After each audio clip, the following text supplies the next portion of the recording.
बेटा, आज का ये ज्ञान तुम हल्के में मत लेना, क्योंकि ये सिर्फ पूजा घर की सफाई का विषय नहीं है, बल्कि ये जीवन की ऊर्जा को खोलने वाला सूत्र है।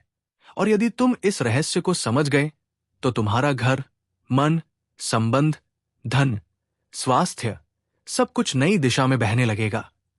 और मैं ये बात किसी अंधविश्वास के आधार पर नहीं कह रहा।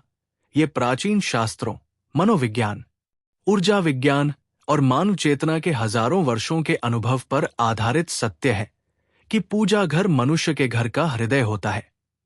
वहां पर रखी हर छोटी बड़ी वस्तु केवल वस्तु नहीं, बल्कि एक स्पंदन, एक वाइब्रेशन, एक एनर्जी फील्ड होती है।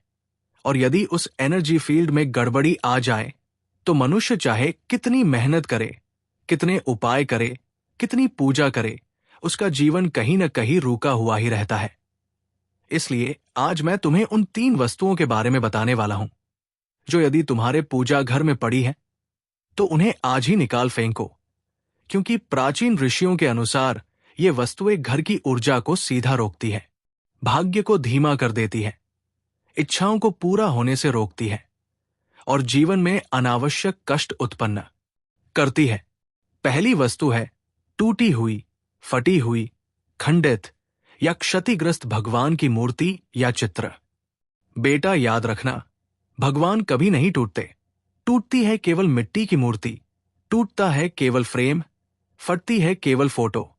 लेकिन जैसे ही आकृति टूटती है, उसी क्षण उसमें से दिव्यता चली जाती है। वो महज एक वस्तु रह जाती है। और यदि वो वस्तु तुम्हारे पूजा घर में रखी हो, तो वो ऊर्जा को अवरुद्ध कर देती है। मनोविज्ञान कहता है कि टूटी हुई वस्तु अवचेतन में अपूर्णता का संकेत देती है, और ये संकेत धीरे धीरे तुम्हारे रिश्तों, करियर, आत्मविश्वास और निर्णयों में भी अपूर्णता का पैटर्न बना देता है।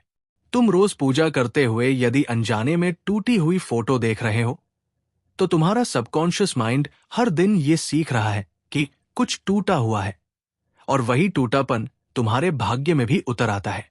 कई लोग कहते हैं कि टूटे हुए भगवान को फेंकना पाप है। अरे बेटा, फेंकना नहीं है, सम्मानपूर्वक मिट्टी में दबा दो या किसी बहते पानी में प्रवाहित कर दो, पर घर के मंदिर में मत रखो।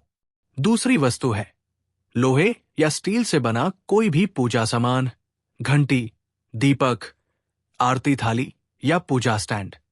प्राचीन शास्त्रों में स्पष्ट लिखा है कि पूजन में लोहे का उपयोग अत्यंत सीमित होना चाहिए, क्योंकि लोहा तामसिक धातु है, और तामसिक धातु से उत्पन्न कंपन देवी ऊर्जा को आकर्षित नहीं करता। जब तुम लोहे की घंटी बजाते हो, तो वो ध्वनि सूक्ष्म स्तर पर भारीपन पैदा करती है, जबकि पीतल या तांबे की घंटी सात्विक कंपन उत्पन्न करती है, जो मन को शांत करती है, विचारों को निर्मल करती है और वातावरण में पवित्रता का संचार करती है। लोहे की वस्तुएं मनोवैज्ञानिक दृष्टि से भी हैवीनेस पैदा करती है।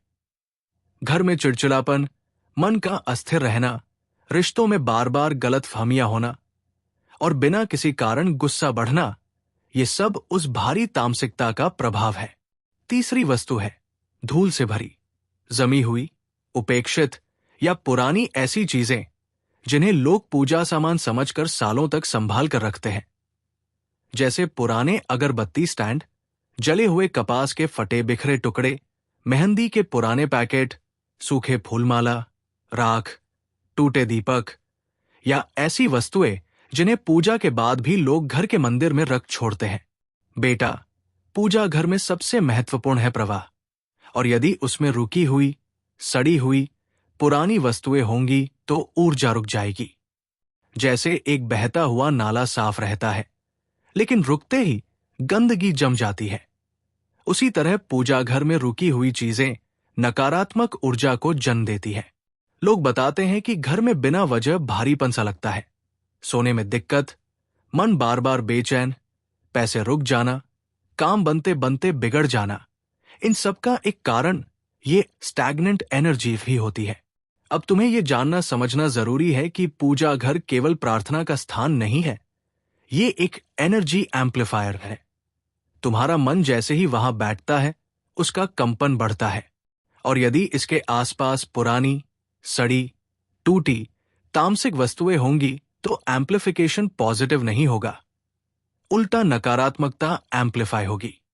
इसलिए बेटा, 3 चीजें बस याद रखो। पहली, टूटी फोटो या मूर्ति कभी मत रखना। दूसरी, लोहे की घंटी या पूजा सामान को हटा दो और पीतल तांबे का उपयोग करो। और तीसरी, सूखी माला, जला हुआ कपूर, राख, टूटे दीपक या धूल से भरी चीजें तुरंत हटा दो। मनोवैज्ञानिक स्तर पर जब तुम्हारा पूजा घर साफ होता है तो तुम्हारे दिमाग में क्लैरिटी आती है, निर्णय शक्ति बढ़ती है, मन में शांति आती है और रिलेशनशिप्स में सॉफ्टनेस आती है। आध्यात्मिक स्तर पर जब पूजा घर शुद्ध होता है तो ऊर्जा तेजी से बहती है, घर की प्रोटेक्टिव ऑरा बढ़ती है और नकारात्मक शक्तियां दूरी बनाए रखती है। जीवन में अचानक रुकावटें कम होती है, अनुकूलता बढ़ती है और सुख समृद्धि का प्रवाह तेज हो जाता है। ऊर्जा विज्ञान में इसे कहते हैं स्पेस क्लेंजिंग इफेक्ट। स्थान साफ तो मन साफ, मन साफ तो कर्म साफ, कर्म साफ तो भाग्य साफ।